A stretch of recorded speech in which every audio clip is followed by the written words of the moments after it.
Roll call. President Byrne, Here. Trustees Cook, Here. Forster, Here. Marport, Here. Oppenheim, Here. Takaoka. Is he on the phone? Anybody? He was Okay, online. okay. He was on the phone. Schenk. Who? Here. Okay. We have a quorum present. Would everybody please stand for the Pledge of Allegiance?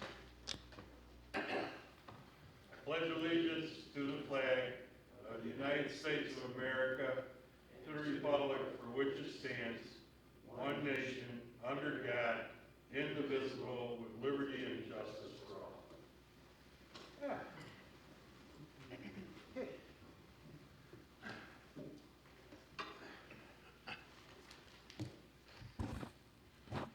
Alrighty. I got like a lot of stuff to send here.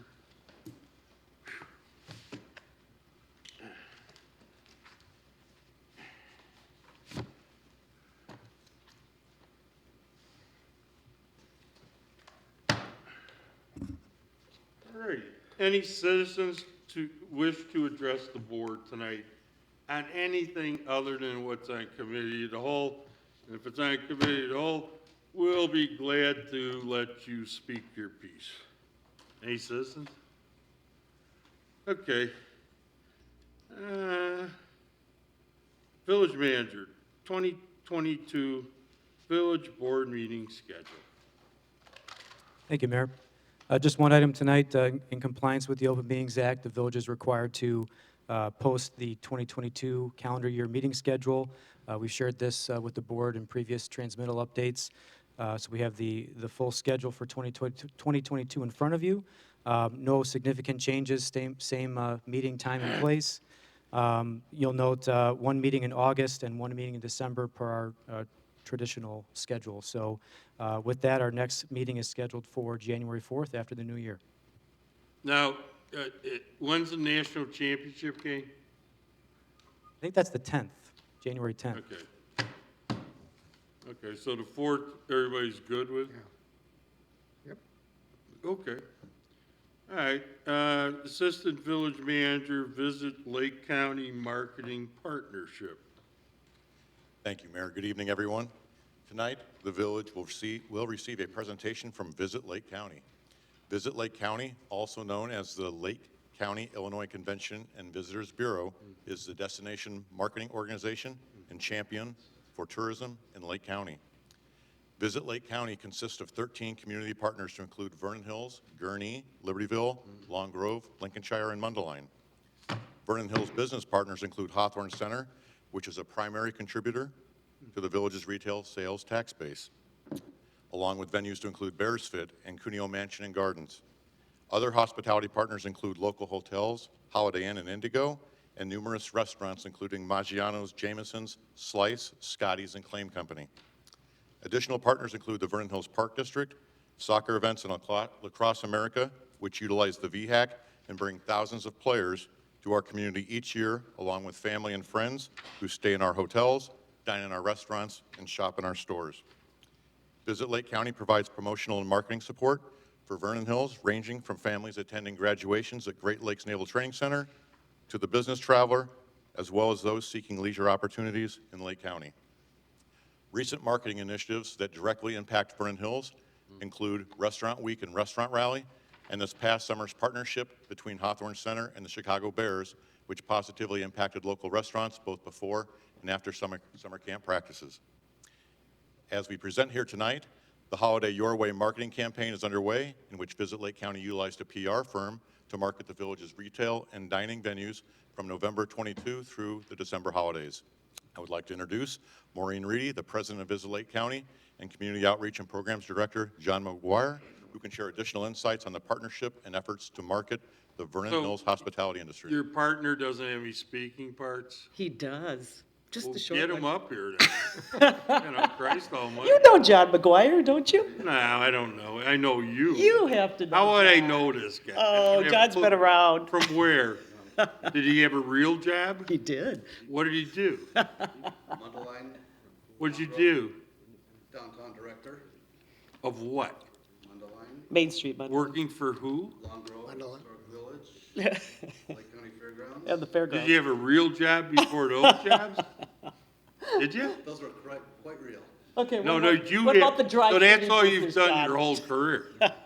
That's it? Before that, family owned a dry cleaning business for 46 years. Yeah, He owned a business. his family owned a What family business. was the name of it? Mundelein Cleaners. Well, then he has credibility. See, I knew we'd Forget get to this it, yeah. other stuff. I knew you did something Tell else. my mom. And there, you still own the place? No. No, it But you worked there for how many years? 20, 20. And then you did this other stuff. Okay, this is important stuff. Okay, This is no, economic no, development. This is great. I mean, so his family was a business family in Lake They County were. for 47 years. Yep. That's a good choice. Okay, Okay, well, okay. I'm trying to pump you up a little, okay? All right, go ahead, I know, Maureen. yeah. Come here, don't be afraid, bring him up. Jesus, what? Anyway, In line. next in line. Yeah. I'm going to turn the mic over to him in a minute, but I'll talk fast. Okay, Promise go it ahead. won't take Yeah, too go long. ahead. Thank But you. John teed it up so well, I said, what more do I need to say, right? He already endorsed what we're doing, but a lot of you we've met through the years, so we just wanted to have a chance to share some of the things we've been doing lately, because we've got some great partnerships with your village. So we're the destination marketing organization for the county, and John's been on our board now for a little over a year or so. So he's been great to have on our board. He's probably happy to have something to do, you know? I think he enjoys the camaraderie Oh, of I'm the board, sure though. he does. Oh, he's But, a very, very good guy. So we're fortunate to receive a state tourism grant that comes from hotel tax receipts, but it has to be matched by local partners, so that's when we rely on support from our communities and individual businesses as well. So that it's a partnership with restaurants and hotels and attractions and communities throughout Lake County. So during the pandemic, as you know, the hospitality community obviously was devastated, so we had to really shift what we're doing and really speak to residents more. And we were fortunate to get some funding through Lake County through their CARES funds and their American Rescue funds in order to run some of the campaigns that I'm going to show you. So, because they wanted to support the hospitality community. So the website is kind of the main portal that people go to for information for residents and visitors. And this is just a page that shows you the holiday campaign too. And you'll see we had 4 partners in that campaign. I'll talk a little bit more about that later. Just wanted to show you that. We track everything we do, and Vernon Hills actually had 73 events last year that we actually promoted and were on our website. So you had a lot of events going on, even though we were kind of in the middle of the pandemic, but there were a lot of outdoor events too, and then things started to open up. So we promote everything you're doing, and it's you know, it's things that the Park District is doing, but Hawthorne Mall, Melody Farm, a lot of different events. Did Melody Farm do how many? Do you know? No, I don't know offhand how many events Yeah, sure. Melody Farm had. They had a few outdoor events, more at Hawthorne. Because I know they did that Yep. before Yeah, because they had plazas night. yeah, yeah, they had some nice things going on there. So this is the visitor's guide. We scaled it back to almost like a map guide. Yeah. And you could pull it out, and travelers like maps. Everybody likes maps. They still do, pull it out and open it up, and it's a kind of nice representation of everything to do in Lake County, and the village of Vernon Hills had a ad in it, as well as Hawthorne Mall supported that too. Digital marketing side, we went back and looked at how many social media posts, so this would be Facebook and Instagram, and though primarily those two, Twitter as well too, so a lot of social media posts. These are just a couple of samples, but 231 social media posts for businesses or events in Vernon Hills. So really a strong year for you. We have a very robust marketing team that spends a lot of time on social media posts. We've got great followers on those platforms. So that gives you an idea of that. And we tag the village in 173 posts. That means that you also received that recognition. Again, just some samples of some things there that we posted last year. So then we also write blogs. So these are kind of stories or long-form articles about things going on in Lake County. And Vernon Hills businesses were mentioned in 118 blogs. That's a lot of mentions. And it's everything from top events or, golf. That then is I love that mural, by the way. I know. It's gone, isn't it? Where's it? Well, That was at, Oh, that was on the building? yeah, or- yeah. Oh, yeah. I know. That's pretty cool. I know, Yeah, it was you're very right. cool. Yeah. But public art is important. People love public art. Yeah. So then I'm going to turn it over to John now to talk a little bit about the Bears training camp, because this was a new promotion this past year, which I think did quite well in its first year, and I know All right, it's Jen, important. state your name for the record.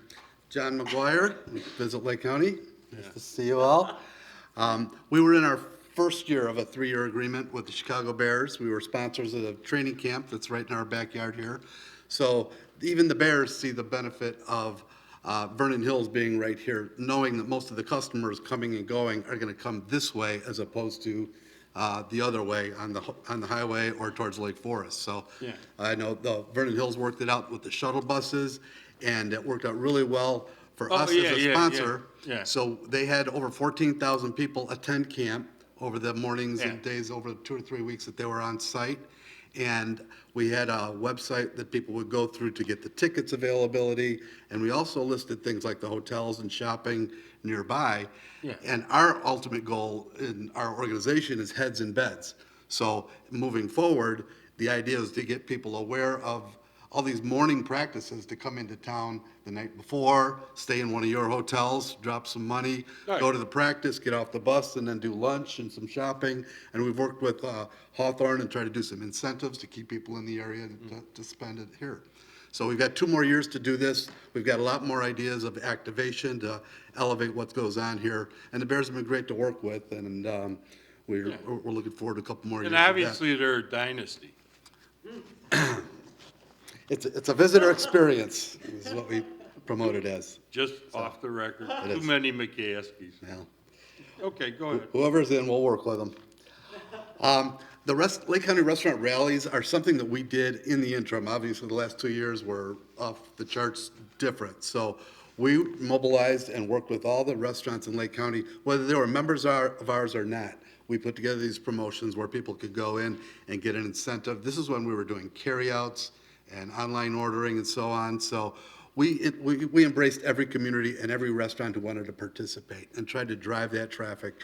They needed that boost and they needed that additional marketing power. Most restaurants had to lay off all their marketing people. They had no budgets to tell people what they had going Did on. you guys have So we- stats on how many other towns did what we did for, not the franchise type restaurants, but we rebated, the food and beverage tax? Do you have figures on that at all? for No, we haven't County? broken those down. We know every town did a little something different. Some did Yeah, really 'cause I well think- with the restaurants, others not so much. And I know tried Vernon hard. Hills did. Did we actually give back 250,000, or did we not hit that?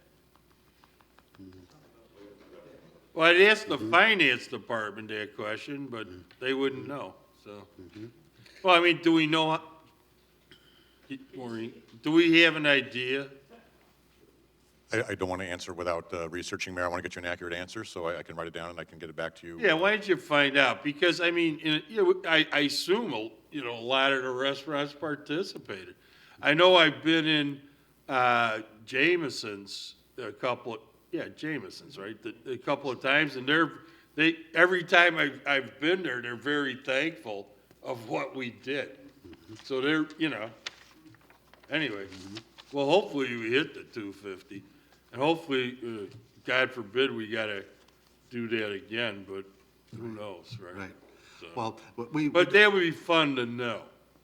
Well, not fun, it would be nice to pass on, for the other communities. But you wanna tackle that, Maureen, or is that too dicey? Oh, to find out what other communities did? Yeah. I think we could. sure. Well, it'd be kind of fun to, I think a lot of towns helped out there.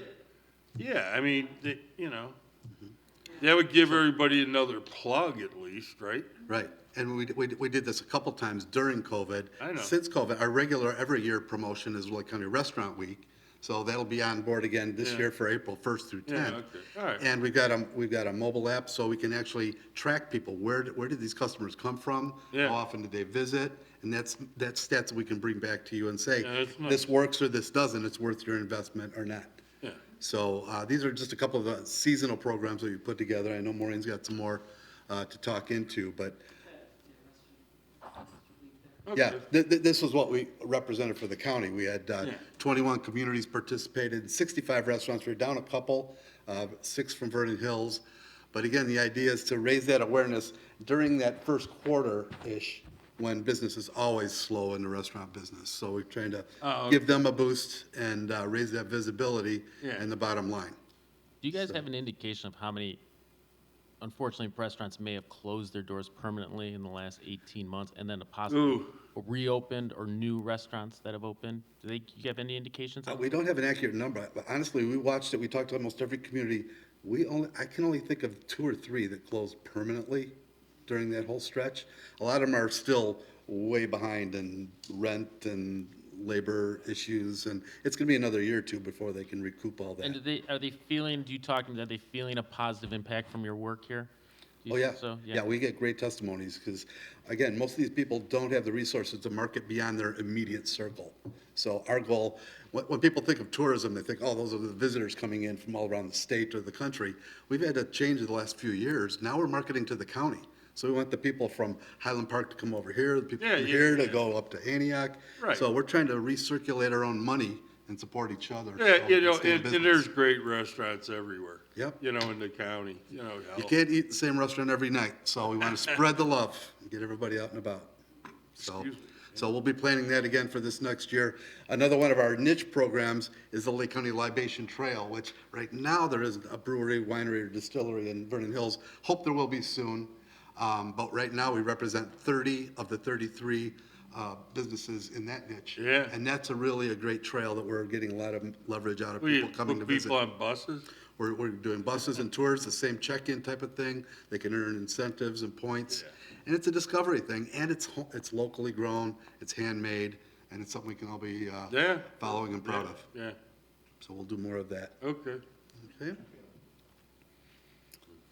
And then, again, the marketing campaigns behind these are largely social, and we do print, we do radio, we do TV, but social media is really carrying the day these days. So all the content, the photos, and all the things that we talk about are so easily spread amongst our constituents. And we've actually built a great database of people who are real purchasers. We know who goes out and about, we can follow them and target them with the messaging that we get out there, so we can have a good success rate when we're putting these messages out.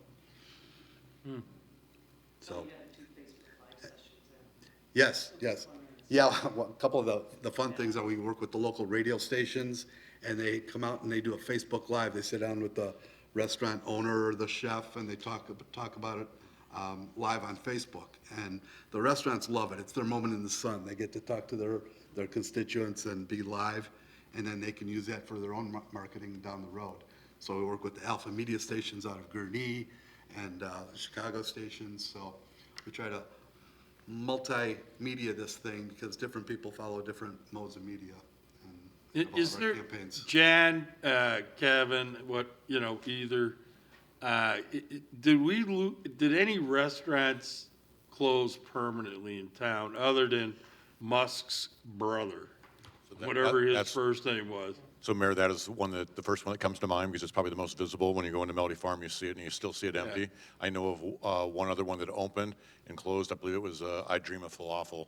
Staff all went there. Where for was that? That was in Marketplace. It was one of the facing ones next to Chipotle. It was like a small inline Okay. Mediterranean style. That's one that I know also closed, probably because of the pandemic and the lack of corporate support that they were probably planning Yeah, on. yeah. So those are 2 that I know of in Vernon Hills. And then I would say the Denny's closed, but I don't believe it was a result of the pandemic. I believe it's a byproduct of future development that's coming, and different plans on the horizon. Okay. It's almost, you gotta look at the net gain or loss on restaurants, because, some come and go, but they're being replaced. So I think the net gain number or loss is probably the real number we would like to see at some point. You know, I think in Vernon Hills, it's actually pretty good, right? As a whole. Everything's pretty good. in Vernon Hills. Hey, I'm the mayor. I should say stuff Everything, like you're right, that. you gotta be positive. Man. Just a couple more things, we run these seasonal campaigns, so I'll kind of end with that. We did a summer road trip campaign, again, it's kind of pulling people from the city who felt comfortable getting out and taking, kind of that spur of the moment decision to take your family. So we ran a pretty robust campaign, but you'll see in the corner there, it was also complementing what the Illinois Office of Tourism was doing, which was a road trip campaign. And you'll see we had an itinerary there that was Vernon Hills, Gurnee, and Antioch. So this is on the Enjoy Illinois site. Yeah. So we submitted this, and you'll see Hawthorne Mall and Melody Farm were both called out in that. So that's pretty cool Yeah. that you're getting that statewide exposure as well. So again, visitors don't always know what community they're in, so, you know, they can take a road trip and go, you know, all the way up and down Milwaukee Avenue. What's the that kind of thing. attraction right now at Hawthorne Mall? In Hawthorne Mall? Yeah. Well, I think the mall is in general. Don't you think the? Oh, you mean the- to go shopping? Oh, and right now it's the Christmas story, the Christmas, yeah, Who? at Hawthorne Mall. Yeah, inside Hawthorne Mall. Yeah. In fact, do we have a picture of it now? Yeah, they have a you know, they've got the isn't it called the Christmas story, right? What's Yeah, it the Santa display. from Yeah, the Christmas Santa Story. display from the Christmas story? Yeah, it's really neat. It's really cool. Yeah, we've got, I'm trying to Do think. we have that on our website? Actually, we have a picture of it here. No. Yeah, there's the slide. Seen it, it's on the Oh, village. is this it? It's on the village Well, that's a Facebook page. blog about the holiday guide in general. But this gives you an idea. This is the holiday campaign, so it's called Holiday Your Way, which again, however comfortable you feel. But these are some samples of the ads. The middle one, that picture at the top, that was taken at Melody Farm. That's a really nice photo. That's outside. Yeah, outside. So this slide is inside the mall, bottom right? Yeah, that one, yeah. Oh, that's pretty cool. Yeah. Okay. So that was a blog that was written for the holiday guide. So each Yeah. partner, so we have 4 communities that are partners in this holiday campaign. So it's Vernon Hills, Antioch, So you Libertyville, could still and go Gurnee. sit on Santa's lap. You can. I could go and I wouldn't even need a costume. Hey, I'm making fun of myself, okay? But you'll see, that middle one is the e-blast that went out to Tribune, Chicago Oh, Tribune yeah, that's subscribers. Yeah, So yeah. that was really nice. And then each of the 4 communities that were partners are featured in that. Yeah. And then there was also a half-page ad in the Chicago Tribune, and then we also had ads in the Daily Herald, and you'll see some of the samples of those. So the prominent picture was this really nice shot from Melody Farm there. But there's a whole page then that's just devoted to Vernon Hills as part of this campaign. So it's going for a couple more weeks. There's a lot of social media with it. There's radio, where Vernon Hills is actually called out to, and then there's the print ad. So it's just it's a whole multimedia campaign. So it's a really nice campaign. So are the radio stations are interviewing people? No, the radio stations are ads Oh. that we have that talk about all the things you can do during the holidays in Lake County. And then finally, I'll just leave you with, you know how important tourism is to Vernon Hills. I mean, you see the visitors come here, you bring sports tournaments in the summer, and, you know, the kids are all over, and they're shopping, and they're dining, and so we're the regional organization that can attract the visitors, so our scope is pretty large, and then we also, as John mentioned, are trying to move residents around and make sure they can kind of rediscover Lake County too. So we're really, you know, complimenting what you're doing, because I know you got some cool videos going and social media presence too. So we like to amplify what you're doing and then also boost it with our broad approach and our broad reach. So you've been a longstanding partner with us, and we appreciate that, and, you know, are just looking forward to continuing the partnership. Now, the dues are based on population, correct? It's actually based more on hotels and population and your kind of your central So business what's our area. contribution a year? It's only a mere $12,500. Which is a lot more than a lot of other towns. No, it's you're at the base level with that's the tier level 12,500 with a number of communities. And then those that have a larger number of hotels jump up into the 31,000. Like And then Gurney's at a percent of their hotel tax. It's at 22.5% of the So hotel tax who's collected. at the high, what's the most anybody pays? Gurney is at, on a good year, when all the hotels are back, 190,000. Gurney is contributing And then annually. we pay more You based pay- on what? You pay 12,500. Flat. That's a good deal. It's a very good deal. But you did contribute to this campaign. You contributed $4,000 for the co-op campaign. So 4 partners came in at $4,000. But they have that many damn hotels. What's that? Gurnee.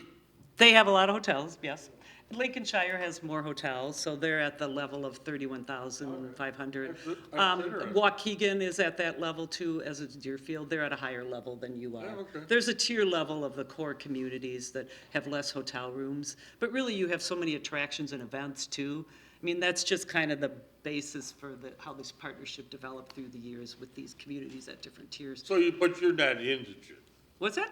You're not indigent. Well, it's been a struggle because it's based on hotel tax. Our funding comes from hotel tax, so we took a big cut from the state, from our state tourism grant.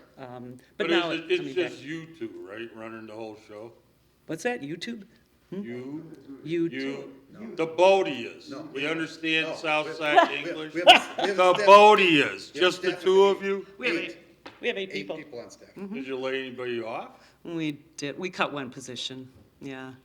But we were able to, we scaled back a lot of things we were doing, and then we were able to get some money through some grant programs too. So we were able to make it through. A lot of what we did was digital marketing, which is done by staff. Yeah. So, we survived, but it was Now, it where's was a your struggle. office at? We're in Gurnee. Okay, We're right by Six Flags. good.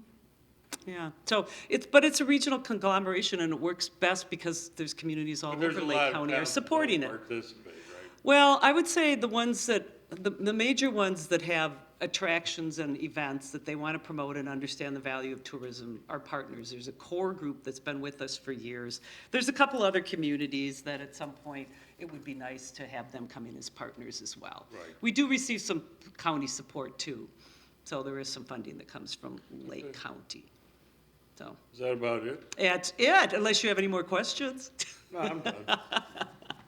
Thank you so much, and thank you for your partnership. We appreciate it. And as I said, we enjoy Hey, having you John know, on the board. And Kevin, we've known for years because he's been around, All so right, it's great to well, have him here. Merry Christmas to the Bodies. To the Bodies? Now what's he talking To the about? both of us. Oh, to the Southside, the Bodies, Oh, okay. trying to share Thank you. cultural enrichment with you. Anyway, all right, well, Thank you, Mayor. happy New Thank you, Year. all of you. Blah, blah, Appreciate your blah. time. Our 10 minutes was a little longer than we thought, right? No, it was informative. Yeah, good. I'm glad you think so. Well, plus you got a quality guy. This guy McGuire, he's a business guy. His whole family, that's good. Thank you for that. Oh, yeah. And he's not related to Al McGuire, though. Oh, well. That's too bad. That's a strike against you. I'm only kidding. All right. Okay, what else we got? Visit nobody. The finance directors, you gonna take this one? Oh, yeah, come on. And you guys work with them? Yes. You in the same firm? No. Oh, okay, well, that's good. My name is Ed Tracy. I'm the audit partner with Selden Fox. We were your auditors this year. This was our first year working with the village. And I want to thank Kevin and all his staff for all the cooperation we got from them, help us through our audit. As part of our audit, one of the things we do is take a look at the internal controls that are in place, and perform walkthroughs of selected transactions to make sure those controls are operating as designed. We also perform additional tests on those controls, not to give an opinion on internal control, because that's not what a financial statement audit does, but more so to determine how much we can rely on those controls when we do the rest of our audit procedures. Having said that, during our testing, if we found some deficiencies or weaknesses in the internal control structure, we would have brought those to your attention. We didn't have any exceptions in our testing. We found that the controls were in place and operating as designed. During the course of our audit, we made a few adjustments to the management provided some adjusting journal entries, and we added a couple more, nothing overly significant. The audit report itself includes two sets of financial statements. There's government-wide financial statements, which are the first two, the statement of financial position, the statement of activities are the first two schedules on the audit. And those are on what's called an accrual basis. So those are kind of on a long-term perspective. And then your fund financial statements is what you're used to seeing on a monthly basis. Those are more of a current focus. So to convert those fund financial statements to those long-term government-wide financial statements, we do also have to make some adjustments. Most of those come from schedules and documentation provided by management, or in cases of, when we talk about the pension liabilities and the OPEB liabilities, information comes from actuaries for that. Just a couple highlights from the financial statements. The general fund had revenues in excess of expenditures of about $1.9 million this year, prior to taking into account any transfers. After taking into account the transfers in and out of the general fund, your fund balance increased by about $1.45 million. Your ending fund balance sits right around 100% of your annual expenses.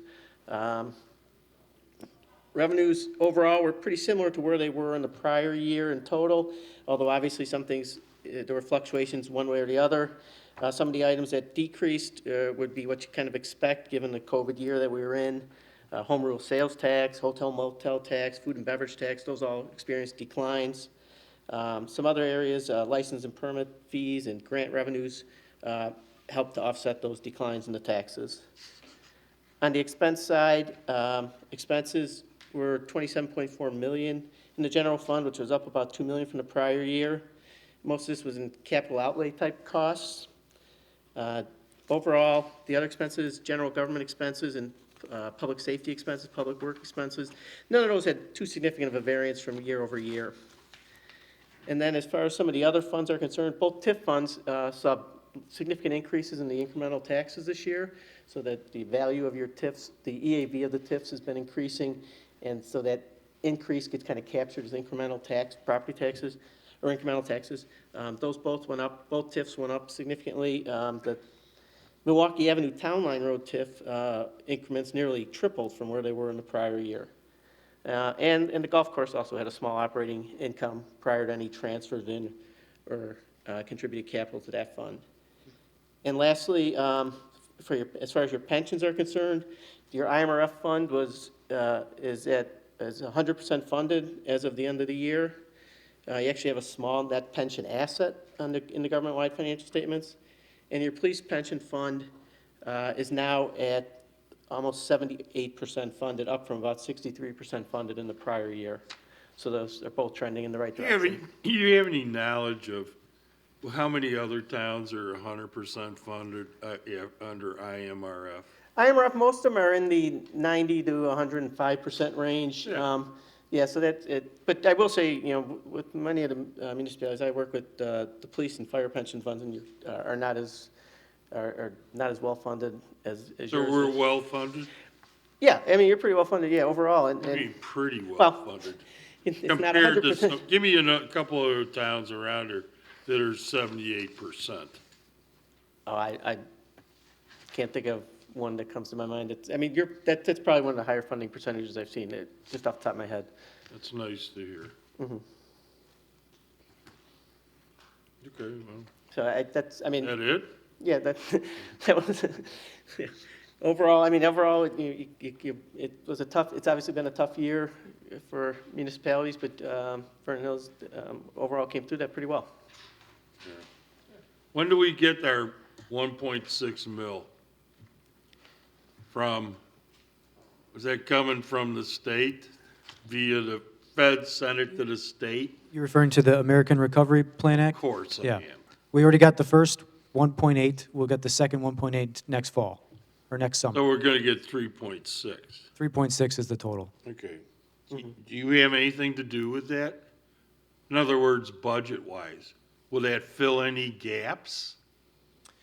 Yeah, so at this point, there's a lot of eligible uses for the funds. Probably the easiest use for us is to offset lost revenue. There's a calculation that the Treasury has where we can apply a formula to show, had the pandemic not happened, what the village's revenues would have been, and that far exceeds our 3.6 million. So we can apply for use of that as offsetting revenue, and then use the 3.6 on general government services. So Kevin, in your opinion, there's no good reason to just give it away? The 3.6, Everything, we have use for the money. for all three, for the total? Yeah, I mean, it's certainly open for further discussion, but With who? the board or yourself. Well, yeah, I mean, charity starts at home on this one. What was our Okay. loss? Sorry, Roger. Is that okay, Dave and Mike Atkinson and Chief? Is that do you talk, Chief, or? That was a nod yes, though. Yes, it's You know, okay. I mean, we can use some of that money for what? Can we use, is that, we're restricted in what regard? So it says for government services, the only things we can't use it for as of the rules right now are debt service and pension. So we can't use it for the cops? Not for Pension. Not for pension contribution. Okay, and we can't use it for TIF districts? Correct. Okay, all right, that's fine. What was our lost revenue during the? Well, we shared, overall, we were up, but, so for example, sales tax was down about $900,000. Certain revenues were up and down. We had the CARES Act funding also last fiscal year, which I'm not sure that total off the top of my head. I think it was 1.8 million, perhaps. Sounds about right, yeah. Yeah, but I mean, there was significant drops in home rule sales tax, and food and beverage tax was down significantly as well. So yeah, there were certainly lost revenues. And Mayor Byrne, to answer your question, as part of the committee of the whole, I'll be presenting the capital improvement program, and I think there are a few items we'd like to spend that money on. I'm sure we do.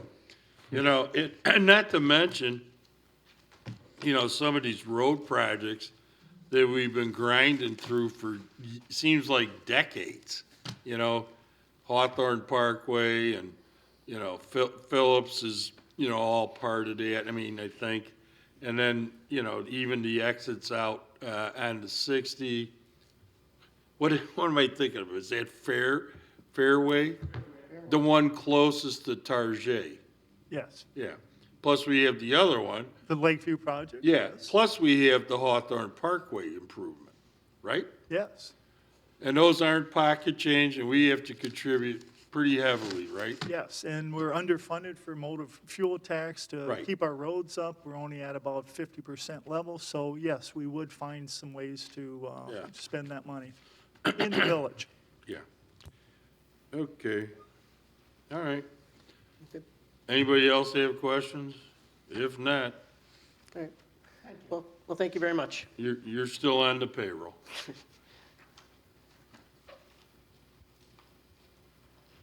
Okay, what else? Something, right? Okay, we got the omnibus vote of agenda. Is there a motion to approve items A through J? So made. There's a motion and a second. Any comments or questions? If not, roll call. President Byrne. Aye. Trustees Markwart. Aye. Forster. Aye. Oppenheim. Aye. Cook. Aye. Schenk. Aye. Takaoka. Motion carries. Okay, let's see. New business communication approval and passage of resolution 2021-035, a resolution authorizing the village president and village clerk to execute an intergovernmental agreement establishing the crisis outreach and support team. Okay, Chief, you got that one? I do. Thank you, Mr. Mayor, and I'd just like to provide a little more context and information for the board here. This ordinance allows and authorizes the police department to participate with 6 other law enforcement agencies in the county in an expansion, a pilot program expansion of a program that the Lake County Sheriff first implemented in 2018, and has been, a test bed for some new ideas. And we seek to expand that. And essentially what this is a mental health response team. You've probably all heard about stories in the news of the frequency that police respond to either a police issue with a connected mental health challenge or a non-police issue, but there's no one else to call. And so we're the ones that are going and trying to solve some kind of crisis that a person or persons are dealing with. This happens with some regularity, but not frequently enough for us to justify our own response unit. We do have all of our personnel receive special training in how to handle that, but we're still limited in what we can do. There's additional services that are more appropriate. So to give you a sample of how often this happens, from July, we started watching the numbers more closely and counting in our database more closely. Since July, we've had 56 calls to this date of issues regarding mental health. 40 of those didn't involve any underlying criminal matter. They're just people in crisis, and the only thing we have to send them is a police officer. And so what this pilot program does, it enables additional officers to work with clinicians. And we call this a second responder unit. So we don't have the ability yet. Maybe one day we'll expand this, but in the pilot program, it's basically a Monday through Friday, 40-hour-a-week program that will enable us to have 2 response units. Each of these response units is a police officer dressed down in a softer uniform, paired with a clinician, someone that is master's level, clinically licensed, a social worker or counselor. And what they will primarily be doing is following up in these 7 communities that are part of this pilot program with those mental health crisis calls that perhaps the night before our officers went, we did our best, perhaps we put a Band-Aid on a situation, but we really didn't solve anything.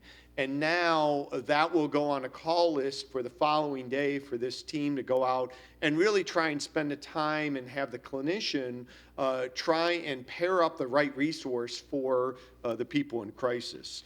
I think there's a lot of potential for this to do good in our community. I think it has a lot for us to learn and grow and perhaps even expand. So at this point, it doesn't cost us anything financially other than the commitment of time. Would be seeking to assign one of our police officers to this unit for 2 30-day periods of time, and the other towns are all doing the same thing. That will provide us a staffing. Myself and the other chiefs are working as an oversight board on this, but the sheriff's office will have a sergeant assigned for the day-to-day operations of this. The IGA that's attached to this ordinance is intentionally written with some vagueness in it because we know we've got a lot to learn. The sheriff has already sent some representatives down to Orange County, Florida. Spent some time down there. We're kind of modeling after some success that they've had down there. So there's a lot to learn. My sense is that I'd probably be back before the board in the upcoming months with some updates to this IGA. We already have identified some places that we probably want to make the IGA a little better, but I think it serves the purpose now to get going. The police officers are properly trained to do this job, and frankly, it's a lot less risk than some of the other things we strive for. So this IGA has been reviewed by our attorney and attorneys from the other boards. I know that we're not the first one up. I believe Gurnee Village Board approved this last Monday, and it's on a lot of agendas in the next week. In fact, some boards didn't even go to their agenda. The chief had the authority to sign it. So With that, I'll address any questions that the board might have. So I think this is a great step. Our community, many communities are suffering mental health issues, more than we probably want to know, and you see it more. And in fact, I was just talking to Kevin this week. I would like to kind of help spearhead involving the entire community of the schools, the park districts, sending out a message to help support all of this. And having this with the police department, I think this is a win. I think there's a lot of work to be done, though. And my question to you, Chief, when you go to these homes, I'm assuming there's probably children in these homes too witnessing this. So these children are going to school the next day, and they don't know the connection. Is there a disconnect between what happened at the home and the school, and can we make that connection to kind of report to the school and bring it all together so we're all working on the same message? Because these children are suffering. The people who are going through this are suffering, as you know. And I think I'd be more than willing to give all my time to help support this cause within our community. And I know we've talked, hopefully first quarter next year, to help address, bring in the pillars of the community to what can we do, because eventually it's either going to get worse or it's going to get better. And I would rather see it get better from all of our involvement. So great job getting this together. Thank you. Thank you. Is that about it, Chief? Oh, Thank you. you appear as staff on this board. Oh, I do. Is that a promotion or a Because we're spread demotion? out, I'm not maybe? sure. I don't know. Maybe. It's like, yeah, we got a lot, and it's So, okay, go ahead. Yeah, this sounds wonderful. I can't remember if I spoke to you about it or if I spoke with former village manager Fleshauer regarding Eugene, Oregon's program that's pretty well known. That's been going on for a number of years, and I've heard about that on the radio, et cetera. First question for you. You said 57, was that just Vernon Hills, or is that all Correct. seven? That's just Vernon Hills. That's just Vernon Hills. Okay. Yeah, I'd be, Some of those are repeat clients as well, so we sometimes get stuck in a pattern where we're doing our best to help them, but there's limited, there's ineffective communication. Sometimes they don't want to talk to a police officer. Sure. Sometimes we don't have the right resource, and we find ourselves going back there the next week and the next week. So our goal here is not to really see this being the team that's going based on a 911 call. We know that's done in some jurisdictions. I think that's exciting to see that develop. But this is at least a place for us to refer. I guess, well, that's what I was Chronic gonna, issues. that's what I was gonna ask about, because it seems like in the Eugene, Oregon situation, probably some others, they don't even send a police officer, it's purely a social worker.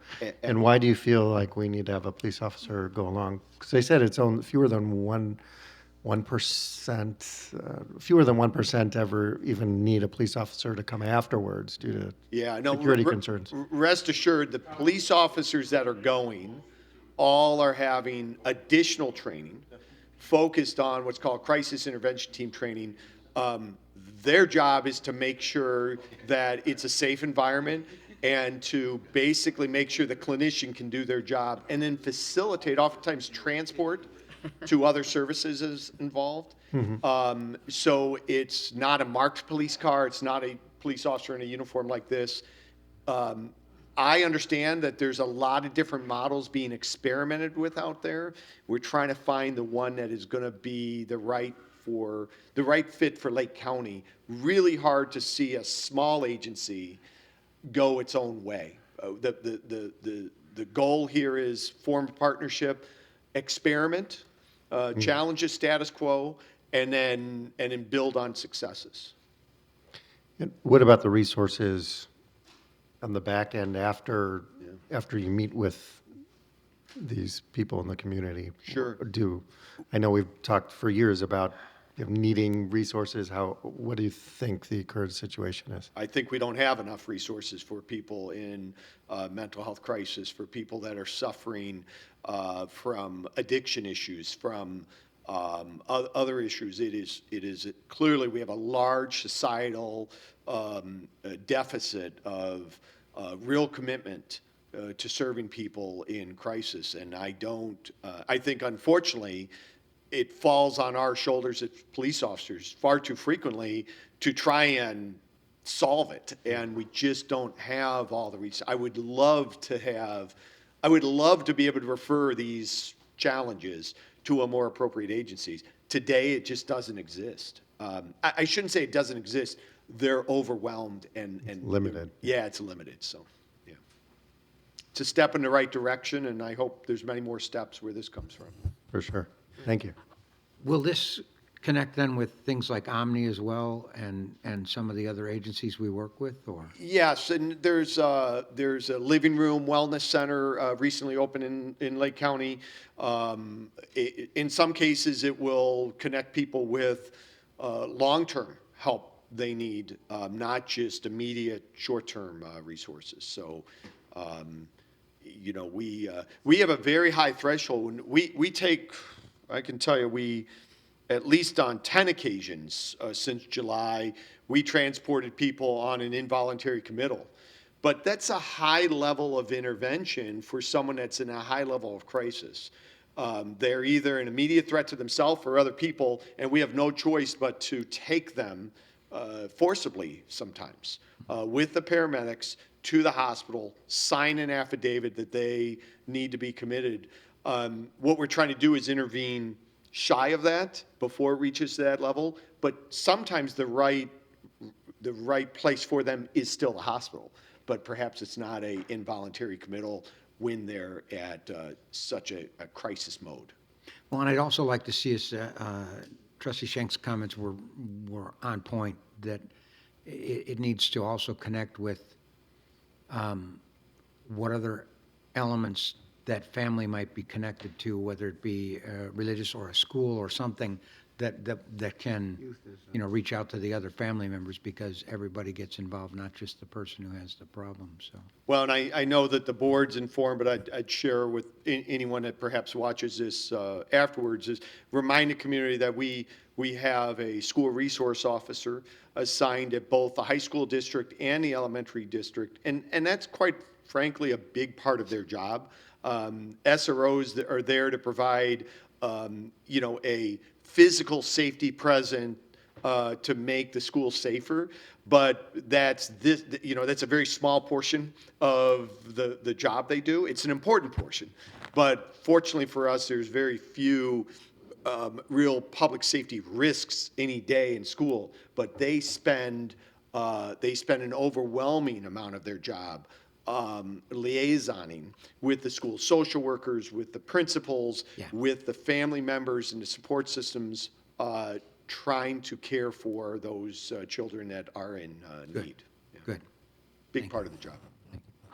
Do you think more awareness of possible, like you said, we need more resources to tackle this. If we had more resources and the community was more aware, do you think you would see less calls because they're utilizing those resources because they're so readily available? Is there any way to gauge that? Yes, I think anecdotally I can say without a doubt there would be fewer calls, because I know many of these calls are repeated calls for service.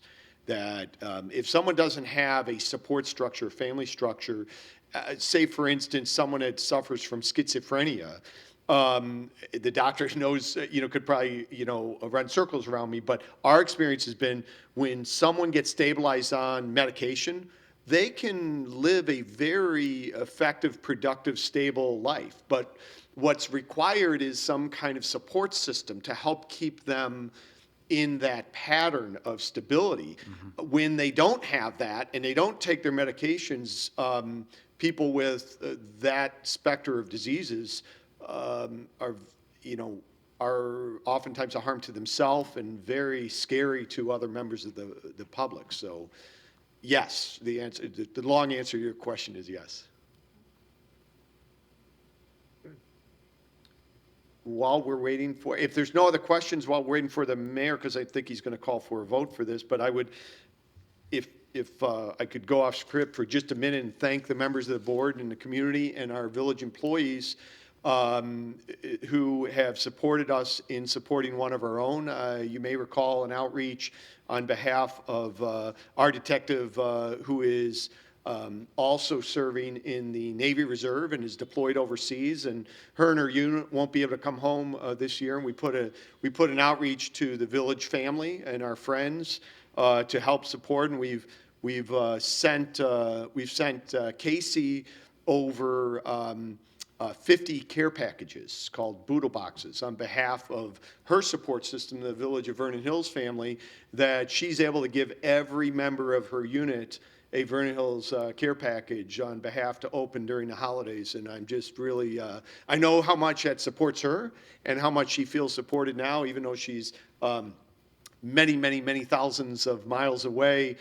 She's able to show her teammates, her military teammates, what kind of police teammates she has back here in the village support team.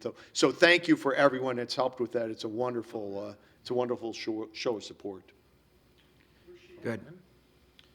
In Middle East? Yeah. If you wanted to move ahead with this item, you can make a motion to appoint one of you as temporary chair until the mayor returns, and you can call for a vote and probably adjourn this meeting. So that's up to you. I'd like to nominate Trustee Cook to be the Temporary chair. president pro tem. Second it? All in favor of that? Aye. Aye. Any opposed? Okay, then what we need is a motion to approve this item. Okay, is there So made. Second? motion second? Any other comments or questions? Okay, hearing none, roll call, please. President Byrne, trustees Markwart, Aye. Forster, Oppenheim, Aye. Cook, Aye. Schenk, Aye. Takaoka. Okay. Was that? That was Thank all you. we, That That's it. that was it, right? So we're, Maybe you have So, a- closed session, no. do we? We do not have the criteria to go into closed session if you wanted to discuss the finance director. It's because they're an independent contractor, we cannot go into closed session Yeah. to discuss that contract. Okay. Can we discuss as new business the process of what is this process entails, or where we're at right now? I mean, do we have a finance director? Do we not have a finance director? Is it based on the, At this time. Well, we wouldn't, I mean, we You can't. can't do that tonight. We, Yeah. you know, that needs to be, it's got to be on the agenda? yeah, I would assume. You can't take final action on any item that's not on the agenda. Yeah. You can discuss items that you wish to discuss. Yeah, that should come up later then. All right, then, so what do we need, a motion to So- adjourn and go to committee? Hold on. But we can't have new business after we close this meeting, once we go into committee of the whole, correct? Correct. Correct. Well, So, we're not going to be able to do anything tonight anyway. no, but. Can you explain why? For an explanation, figure out what's going on. So we're kind of in an impasse unless, do we know where the mayor is? Don't know. I think the process was not the correct process. And I'll go on record for that. Second that.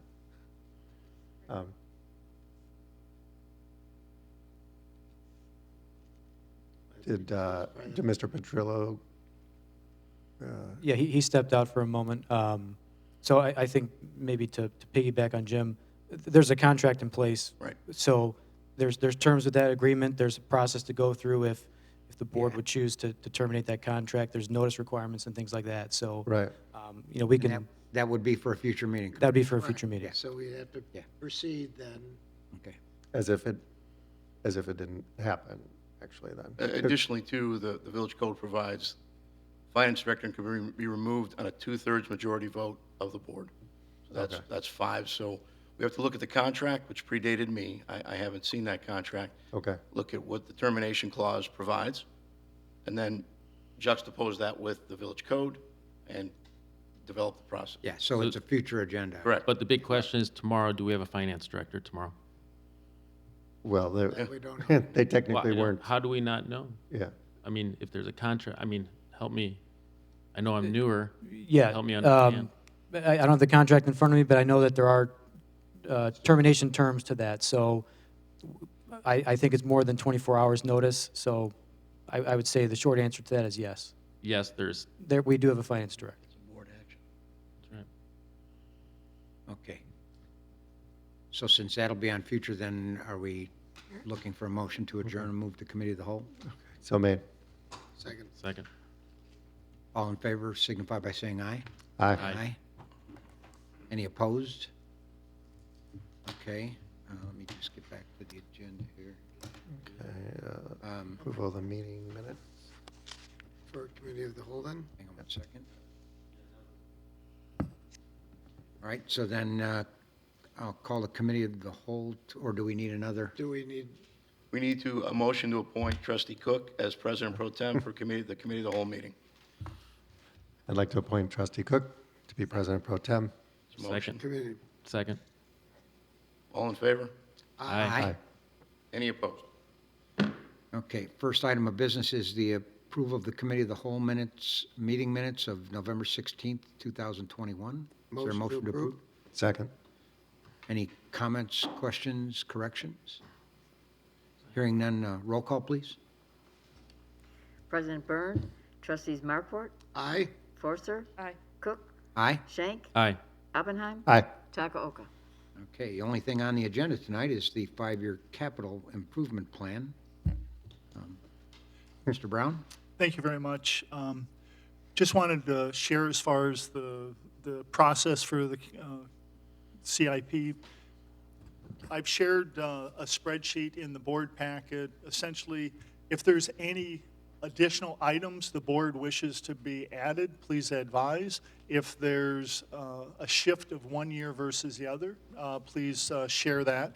It's very unfair to ask the board ultimately to approve this because we haven't went through a budget process. So this is just a discussion now. It gives staff some direction on which items are important and any modifications. Certainly, we need to go through the operating budgets, et cetera, and then that helps refine how our budget is doing. And then we come back afterwards with a final approval of the CIP program. So I'm going to race through this. If anyone has any questions, please interrupt and stop me. But I'll get through each of these items. The road rehab program has been presented to the board previously.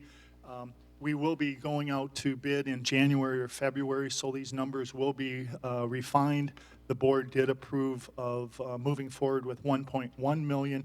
Here I have 1.2 million. We will certainly know the exact number because we will have already bid the project. So I'll provide an update at that time, which will be into February. Route 21 entry monument at Menards. Right now we have the 1970s vintage two-post sign in front of Menards. We would like to look at a more modernized one. It wouldn't be the proposed LED type signs unless the board would like to see that. This would be more in keeping with in front of Melody Farms on Route 60 by the Des Plaines River, a well-done sign, but it wouldn't be electronic message board sign. But if the board desires for us to move in that direction, just please advise if that's how you wish to move forward. There was Yeah, some, what was the cost of that? so just a simple one would be $65,000. Because that includes the landscaping, maybe some land and stone around the base of it.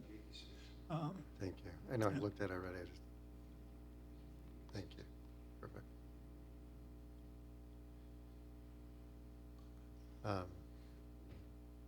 So this is something we would actually vote on at what point? Probably into March or April. Okay. So really looking for concurrence and informal discussion tonight. In terms of, did I answer your question, sir? How did this come up? I'm just curious in terms of. This location was discussed previously when we were talking about going to the electronic message board signs, certainly in front of Menards and our entrance gateway from Libertyville into our village. it's pretty nondescript. I think most people drive past that sign and don't even know that it exists. It really is 2 4x4s and a couple of boards. So it certainly needs some renovations at a minimum. So we talked years ago about the pond in front of the Aldi. Originally, they were supposed to put, I don't remember at whose cost. I thought it was the developer's cost. They were supposed to put some kind of water feature in, and the fountain, something like that. Do you remember that discussion? Yeah, I remember discussions. I remember specifically Chet Liss attending some of the meetings, and there was some back and forth whether or not it would be a waterfall versus others. I think the maximum that we were looking for that was to add a couple of fountains. Right. So I think maybe instead of putting, replacing the sign right where it is, maybe maybe where that pond is, and if you put fountains there, and you can make sort of a nicer, bigger entrance, even though, technically Vernon Hills starts right where that sign is. I don't think that necessarily has to be where the. So make some connection between the pond and- background and yeah, signage. and sign, like make a big, beautiful sort of entrance there instead of, just a slightly bigger sign Something where like the. what's in front of Town Square, or Town Center, I mean? Is that what you're Yeah, thinking? or- yeah, something similar to what's in front of Town Center, and then we can use that water there as part of sort of the grand entrance to Vernon Hills. Appreciate it. Any other comments on that? Sounds good. Appreciate the input. The next item is, there has been some discussions at the half-day TIF of Lot 4 park planning, so we put $20,000 in for hiring someone to help us with designing of a park. Preventive maintenance program is pretty consistent with past years. The only modification would be pavement patching. We're proposing an increase of $10,000 for asphalt patching. That's not only based on need, but we are anticipating a slight increase of oil prices. And then a new one would be, we had a bridge analysis for Port Clinton Road Bridge, and $15,000. We replaced the deck. There is some salt that's getting through, and you can see it in the substructure. So we want to seal that bridge. That's $15,000. It'll help so we don't have as much penetration of salts. The next items are bike path and sidewalk improvements. The annual sidewalk and curb and gutter program, we're proposing a $10,000 increase because we have more needs for that.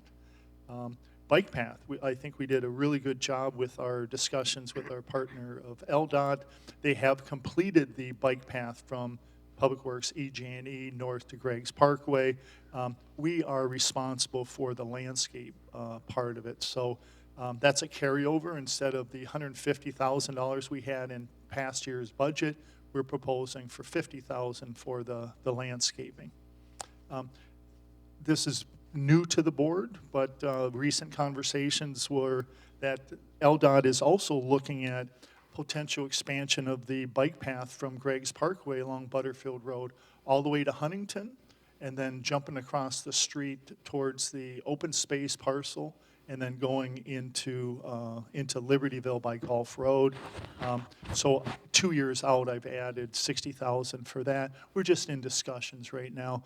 We wanted to have everything on the east side of Butterfield Road all the way to Gulf Road, but that corner house, southeast corner of Gulf and Butterfield Road, it'd be really impactful to that one house. So that's why they're jumping across the street at Huntington. Hey, Dave. Sir. So what would you say if you wanted to ride a bike or walk everywhere in Vernon Hills and stay safely, sidewalk, crossing, safe crossings, what percentage are we short? Like I know it's a really hard number to lock down because I know some parts like on Butterfield south of 60, I think we talked about that. That's like it's the floodway or floodplain or something over there, right? Or easements. How close are we of interconnecting all of Vernon Hills through bike paths, sidewalk, basically safe transportation? Excellent question. So Along Route 45, we have managed within Vernon Hills, certainly not our adjacent village of Indian Creek, but we have a sidewalk system all along Route 45. Milwaukee Avenue, all but the EJ&E Railroad, we have a complete bike path system there. Route 60, we have some gaps. We're working with the mall as part of when they expand things of extending that. So Route 60 would be our next challenge to try to continue that system in partnering with the Park District. We've done really well. We're within our green belt through the center of the village. We have a very good bike path network there. One of the difficulties there is really trying to cross at the CV ditch, so we moved it over to Lakeview instead, and so there is a crossing there. And then the east-west in that location does tie into Milwaukee Avenue on the north side of the EJ&E. Really, I think our opportunities is the area you talked about, Butterfield Road, from 60 going south. Yeah. There's a lot of residential over there that also like to, in the warm months, ride to school, and they like to come up and over on 60. So I just know that they're riding in the dirt, making up their own trails. So we're close, is what it sounds like. From what I understand, this has been a goal of yours. It has absolutely been a goal. Butterfield Road is our next challenge. Where the Rexham building, I don't know what what it's called right now, but we have people who cross from Plymouth Farm and they want to go to the school. That's one of the challenges. But we looked at a bridge of Right, 3.2 million, so Exactly, right. I think the opportunity is along Butterfield Road, and we are in recent conversations in the last 2 weeks that LDOT is looking at all the crossings of Butterfield Road in that area, so I added it to their list of looking in how do we actually have it extended along the east side up to 60 where you had discussed. Thank you. Great job. So then the sidewalk program we talked about, the bike path, ADA sidewalk analysis, one of the things that we're charged with is looking at all of our sidewalk systems and making sure they're compliant with ADA. That's not only the public right-of-way, but actually for our buildings. So we're looking to hire a consultant to help us with that. A lot of it will also be with my staff going out and measuring things. And there would be an outreach to the community to see where they think some of our ADA impediments are. Traffic signal warrant analysis, $30,000. The main warrant analysis that I'm considering is over by the high school, which is the southerly Lakeview and Fairway intersection. So we'll hire a consultant, have them look at whether it meets warrants or not, but just anecdotally being out there in the morning, I think we might meet warrants and have to look at potentially putting a traffic signal in there. Capacity enhancements as Just a question on the Route 21, is that about finally putting a permanent? Very good. So CDW, those temporary intersection that we have. Where it crosses to go into Colton. Yeah, we've committed to IDOT to make an improvement there. It's been a good 8 years plus, and so that is on a plan. It's not immediate. Mayor Byrne raised before as far as where we might spend some of the recovery money. That might be where we might spend some of the funds. Right. Thank you. Thank you. Let's see, in terms of the capacity enhancement, it's really the Lakeview project. We're doing a good job in terms of working with different business owners to acquire property. Actually, Kevin, Mike, and I had a good discussion with the Bears, and they did compliment and say what a great team it is within Vernon Hills to partner with them, and they're excited to be at our mall and everything that our village has done. Utility relocation, $250,000. Phase 3 is really the final stage. That's the construction stage, $556,000. We're getting very close for that project. It would be constructed in FY 23-24. Aspen Drive. This one is not for this year, it's pushed out to the following year. We really want to see how things have changed in terms of the kindergarten and some of the expansion by Hawthorne schools. We do own additional right-of-way along the Lederman Shopping Center, which is at Aspen and 60, the business at the southeast corner. So there is a possibility of putting in a right turn lane should the need exist. Yeah, that's something I think we need to look at closely as somebody who goes through that corner a lot. Yeah. There are a lot of times that you'll have like a single car that's going straight, that's keeping, Yeah, you know, I agree. 5, 6, 7, 8 cars behind them that are all planning to turn right, have to sit. Absolutely, we're in Yeah. full agreement. Yeah. Street lighting, we are moving towards LED fixtures and poles. Recently, we've looked at Old Grove Farms. We've also looked at River Grove. It's just a continuation of that. We're looking at Sullivan between Deer Path and Aspen for next year. Local drainage improvements, we really, a lot of our focus would be in the older section of town and Deer Path. There are some needs, so the board has started to budget $100,000 a year to try to meet some of those needs. Harvey Lake, the boardwalk, that is carryover from last year in terms of some of the design and investigation and the feasibility. I am showing $180,000 for bridge construction for next year. I will get back to the board in terms of the actual number, but I think that the price of lumber and the project is well in excess of that. So I will report back whether we should move forward with that or not. The price tag is substantially increased. Crabtree Lane metal culvert lining, we did bid that out, and we only got one bidder. We actually brought in 5 different entities that specialize in lining large corrugated metal pipe. We brought them in, but we only received one bidder. So we rejected bids, and we're looking to rebid. A number of people said that they would actually bid, and we'd have a little bit more competition.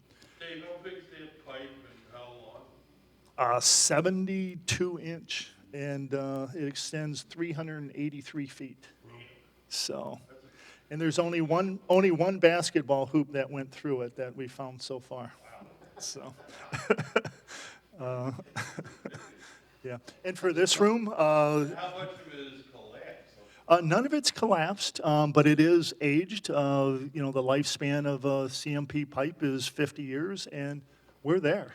So, So does it leak and everything? Or? it's intact. It's just the flow line is rusted out, and it needs some attention. So that's why we have it in there. And then Mr. Stordo here for our board and our board meetings. Boardroom projector is proposed, $15,000. The Muni Golf Course. The Muni Golf Course has right now proposed $146,500 for different improvements there. Interior and exterior painting is needed. The cart barn exterior doors, they all need replacing. The carpeting, there's a need to replace that carpeting also. Tree removals and replacement, that the course has really had a hit in terms of a lot of the windstorms, et cetera. So we wanted to have discussions as far as what trees need to be removed and how we replenish them. The Toro Greenmaster. I know one on the 4th hole you can take out if you want me to point it out to you. I've heard a lot of recommendations on which ones have to go. The removal part is pretty easy. Is that in the way of certain shots? Yeah. The walk-in refrigerator repairs, I want to spend some time with Kemper and look at that a little bit closer. There's $20,000 that they recommended for that. Waterfall repair at the Arbor Theater, $65,000. We've struggled to find a good contractor that has the insurance requirements that are very important to protect this village. We've had some struggles with that. So it was in this year's budget. We're pushing out to next year's budget, and we're going to solicit proposals on that. Brick paver repairs, $10,000. It's the last of 3 years for repairs out there. Communications Center. Communications Center, booking evidence room, carpentry and renovations, $35,000. Lobby improvements, $20,000. The flat roof, we ended up pushing out further, looking at the pricing, and I don't like throwing around supply chain issues, et cetera, but the roof needs some maintenance, but we can keep up with the roof. The really issue is what we paid 3 years ago for the Public Works building. The pricing we're hearing now is almost threefold. So we want to push that out a couple of years, see where the numbers end up. It's not immediate need, and so I think that's prudent for us to do that. Can you do us, Right now, it's tar and ballast, yeah, rock. And Can you so we would move towards the newer version, like with Public Works. can you split the cost of 50, if you had to do half 1 year, half the other?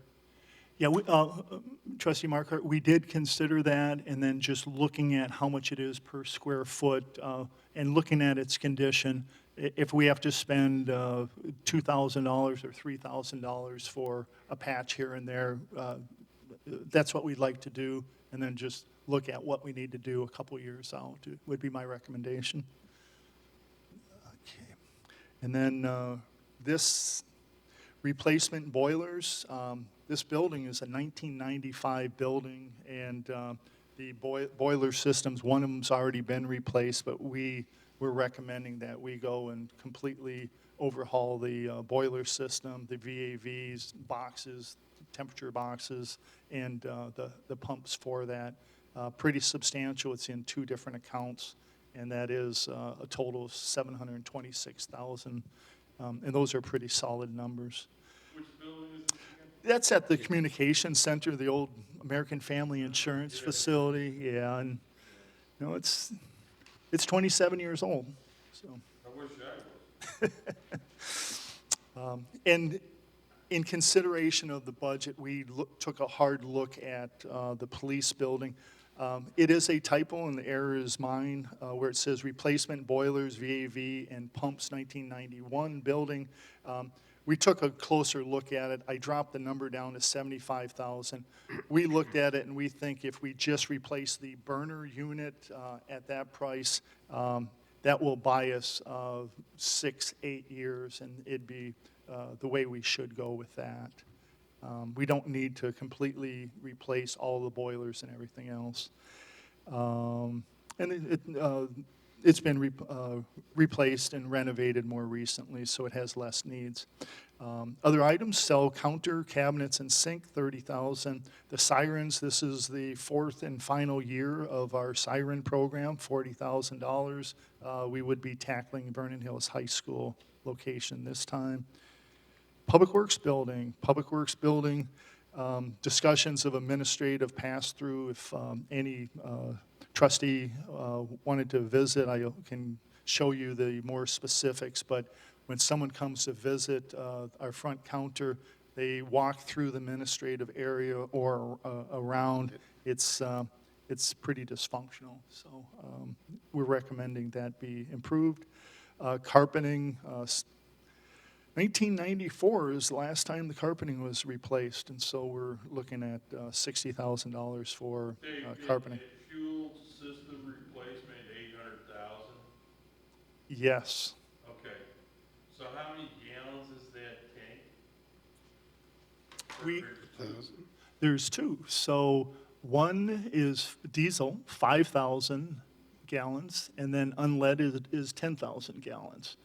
It's right at the end of life, so we're making sure we put it into a budget. We also want to talk to our partners. There's 7 or 8 different entities that rely on this too, so we want to have conversations. upfront, just making sure they know that there is this big expenditure. Do they? School? School districts, library, the Midwest Engineering, one of our renters over at the one of his renters, yeah. Oh, at the police department? Yeah. One of our partners? And then Yeah, the park. Countryside Fire District and the school districts. So we'll reach out to them, we'll talk to them. It's not immediate, and we'll just see what their interest is in terms of continuing to have a fuel system. Have we ever replaced these before?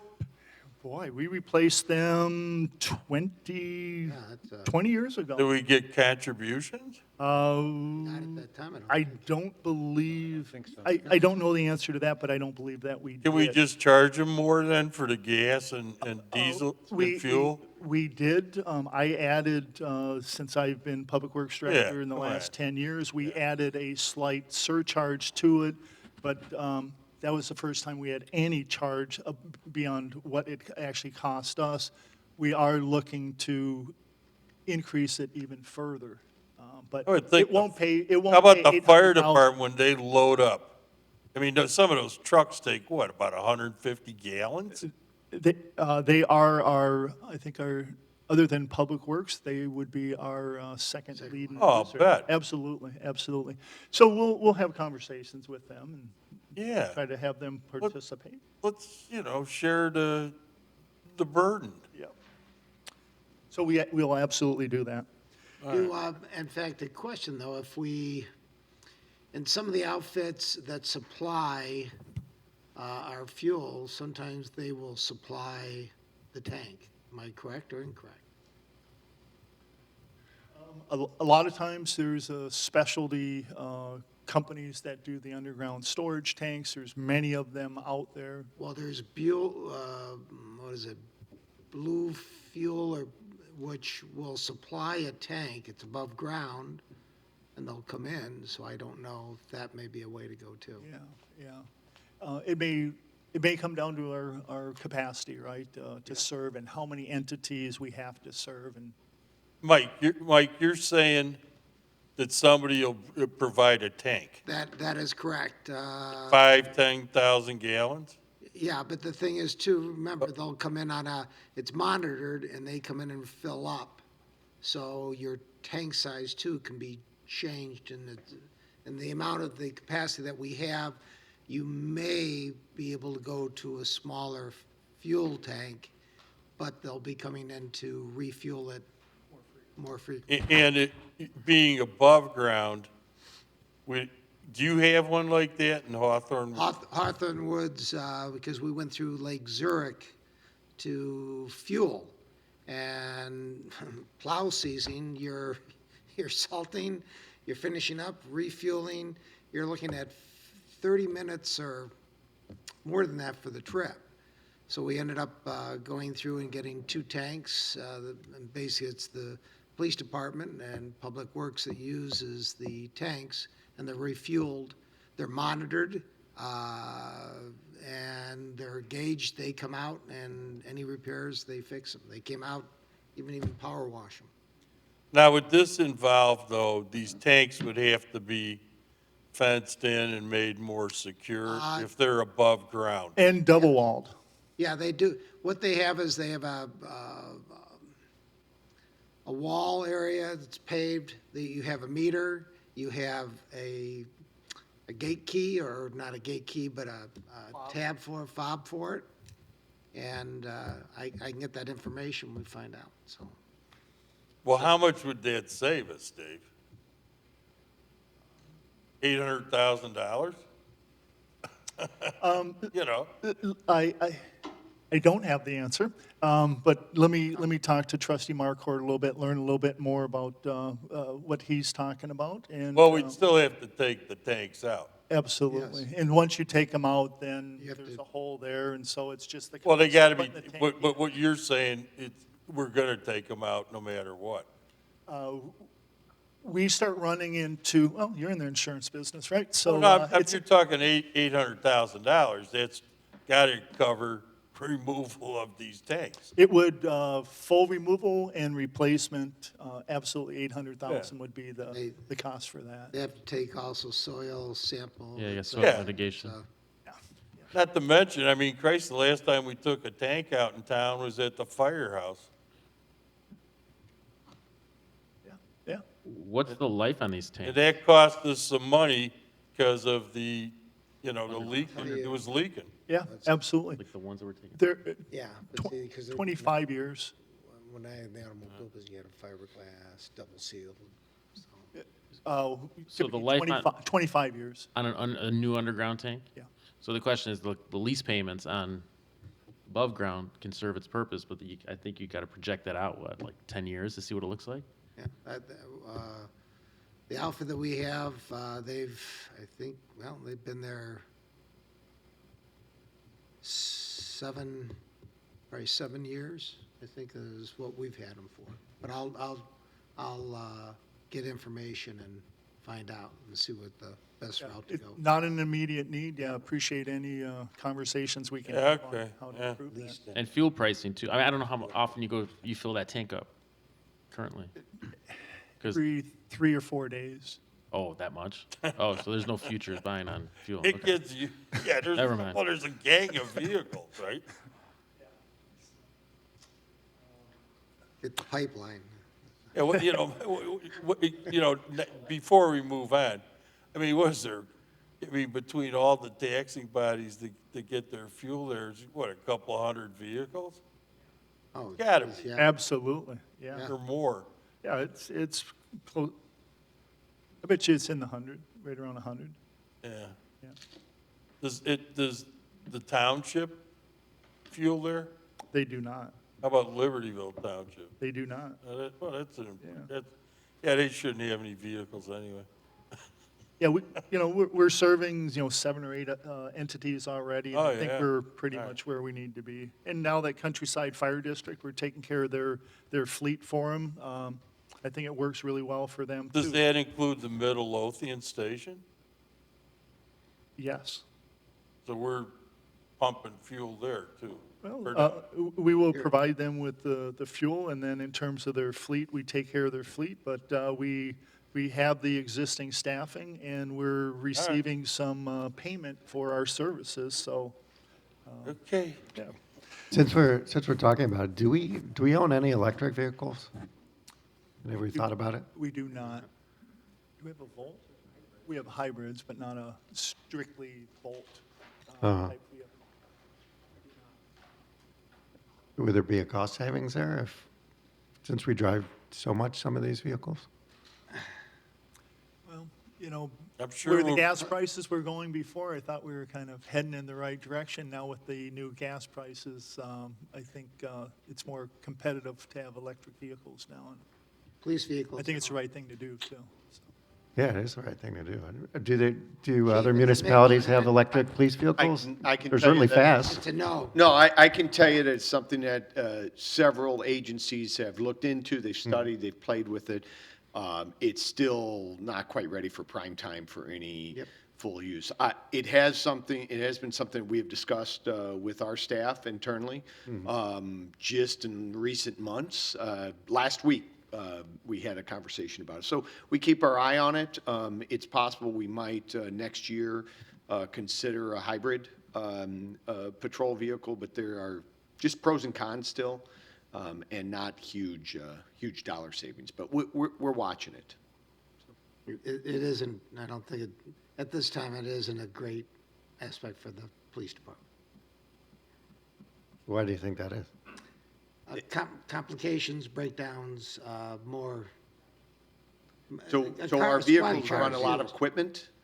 So we're, there's printers in the car, there's computers in the car, there's all kinds of emergency equipment in the car. It changes the draw on the, Right. so without an engine running, generating all that power, and you're just sucking it off the Sucking all bat. the electricity. One of many reasons. It's not impossible. It's quite frankly, it's something that we we've talked to, I've talked to other agencies that do it. It's still very much a niche to get just right, and we haven't wanted to be on the leading edge of that, so to speak, but we stay interested and. Do you know of any municipalities in the area or the state that have switched over to electric or? Not electric, hybrid. Okay. hybrid. Yeah. Yeah, Yeah. yeah. We have hybrid vehicles for Non-police. non-police, for the community. One of the inspectors, okay. As the other cars rotate out, we can rotate more in. Okay, They work fine for the inspector. right. Obviously, their needs are different. but- Less intensive. Yeah, you can imagine the challenge with an electric is we can't predict Yeah. our operational cycle. Yes, maybe we can park a car, but if the event's not over and we need to have all our cars running and they Right. run out of battery, it just, doesn't work. it's not as if we have a double fleet and can always down half our cars. Hmm. And there's times when we're using every car we have. So you can always go and get more fuel in it. You can't always go and do it. Now, are we maybe a short time away of rapid charge? And yeah, I think all that stuff's really exciting, but Yeah. it's just not there yet not for there. our use. I agree. It's not at this. How about any other departments? Are there any other cars, or is that part of the schedule, just like it is for the inspectors? Are they? Yeah, we look for opportunities to rotate new technology into the new vehicles. I know for the inspector vehicles, at least one of them, I think we'll be having discussions of that, and I suspect that we will be having discussions about a hybrid. We have one car that's closed, so we will look at hybrids. All right, thanks. Okay, thank you. You get a hybrid, like, whatever, how many ton is the truck that pushes the V plow? How many tons is that truck? I need a big bed. Dave? 5? 5? So So you'd need a lot of batteries, right? over that. It's over that. If we had to use the thing. Yeah, I know, well, So that might not be our, Horses are better. the vehicle we would select for electric. yeah, all right, well, So 2 more, or 3 more categories. Thank you for your patience. The VHAC. Scoreboards, we're looking to go wireless. There was the football viewing stand. That has been removed. So the wires, instead of just extending expensive copper wire, we're looking to go wireless and upgrade that. Bridge replacement on the side closest to Corporate Woods. We're looking at problems with that bridge. We're looking to regrade and provide some drainage in that area. So that's $60,000. Phillip Road. Can I tag on to the VHAC real quick? Yes, sir. So, you know the parking lot by the 4 baseball fields, it's called that the east parking lot, and then you got the high school stadium parking lot. So you gotta let students, maybe we can do this in conjunction with 128, students who park, I think the sophomores park in where the baseball lots are. So they walk either on the road or in the grass. Now, given the snow coming, they'll be on the road while kids are still driving to the other parking lots. So sidewalk on the west side, how about a sidewalk on the east side connecting that east parking lot to where they pick up to walk down to the school? Sure. You know what I'm talking, right by the the treatment plant. Yeah, yeah. I But do. like- So the lot that you're talking about where the sophomores park, the pinwheel lot, from that point going north is all high school property. So we certainly can have a conversation with the high school if they think that there's a need, or if the village wanted to partner with them to extend it, but that would be all on the high school property. Yes, sir. how about the, you said the south, the bridge replacement on South Path? Okay, does that path still exit to the parking lot of the building that, you know, the Cougars rent? 740 building, it does. Or should we just close that? It doesn't get as much use. It's certainly Well, in. it shouldn't. Yeah, it's certainly in place. There are some people from the businesses in Corporate Woods that like to access the VHAC site and walk the path, et cetera. So And that backs up to what, Corporate Woods? It backs up to Yeah, corporate. close that off, make, Lamphir, put in some sidewalks. Well, so there's no We don't access? want we don't want the people from there using our path. Remember that? There's an I- idiot letter from him saying, well, it's too unsafe, to have people, walking through the business park. But it's not unsafe walking on a public street. He's a numbnut. I'm sorry. Excuse my French. So I have a question. Close that thing off, So right? bef- If be- that benefits his business park, But I don't think close it it off. benefits his business. You're talking about the one that's the Corporate Woods? I know the exactly business? where No, it is. I'm asking. 740 Corporate Woods. So they come right across that little bridge, right by the soccer fields, right? That is heavily accessed on the weekends. A lot of families park there to access the games there because they all have access. And I know during tournaments that they allow, the businesses allow you to access that. So there's And that- cross easement there's- agreements in place? I have no idea if there's I agreements know in you place. don't. I mean, But I'm asking, I can actually, is there cross easement in place? if I might, Council, if I might, not I sure. can help. I know the answer. help me. Okay, let me help. So we have, it's not with Chuck Lamphir and Corporate Woods itself. We have, like, Mitsubishi has been a fantastic partner for our VHACs. For our VHAC tournaments, we have an agreement with them that we can use Mitsubishi's lot. People can park there and then access the sports field. So we have some agreements with individual businesses versus But Chuck Lamphir. Mitsubishi doesn't own where that exits, So this was just. correct?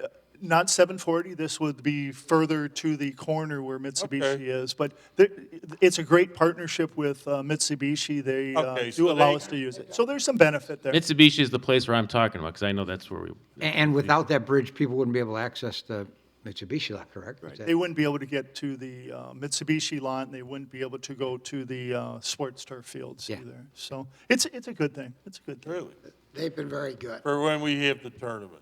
Absolutely, absolutely. Okay. We have not, in fact, actually, we haven't had one problem with them whatsoever. Yeah. They've been very, they've been Yeah. very good. Yeah. They've been actually pretty patient with us because people do, litter on their property, et cetera, so we do some extra work in terms of keeping their parking lot clean, but they've been really, really good to us. Phillip Road. So Phillip Road, these are really, 4 out of the first 5 are carryovers from the previous budget year. Building and lighting is increased by 10,000 from last year. We want to add some lighting. The building itself has some needs.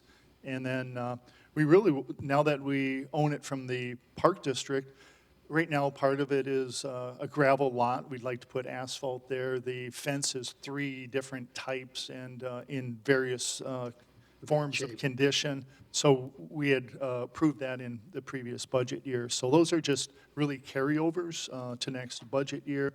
And then now we're into the IT equipment budget. There's UPS device replacements for all of our buildings, $25,000. Protects our system. The core switch, $35,000. Barracuda archive and security gateway, protecting our system again. And then Laserfish document conversion, $50,000. So those are the proposed capital budget. And as I promised, we will be back with more answers on these as we go through the process. If there's certain items, feel free to reach out to me, and I can try to provide more information. I can provide, prior to the final approvals, some additional documents that'll clarify things for everyone. Dave, would we also look at possible cameras at Public Works Building? Safety? Yes, we were looking to add some cameras onto the fuel pumps and facility. That might come out of our operation budget versus the capital, though. Okay. Any other questions? Thank you for your time, I appreciate it. Thank you, Dave. Okay, is there a motion to adjourn? No, he's back, so. No. Yeah, as soon as he comes back. Yeah, the motion was until the president returns. Yeah. Motion to adjourn. Second. Motion and second. We can do an aye, Yeah, right? all in favor. All in favor indicate by an aye. Aye. Aye. Any nays? The ayes have it. Have a good holiday. The committee of the whole meeting's ended. Merry Christmas, Happy Hanukkah, Happy Kwanzaa, Happy Diwali, Happy New Year to all.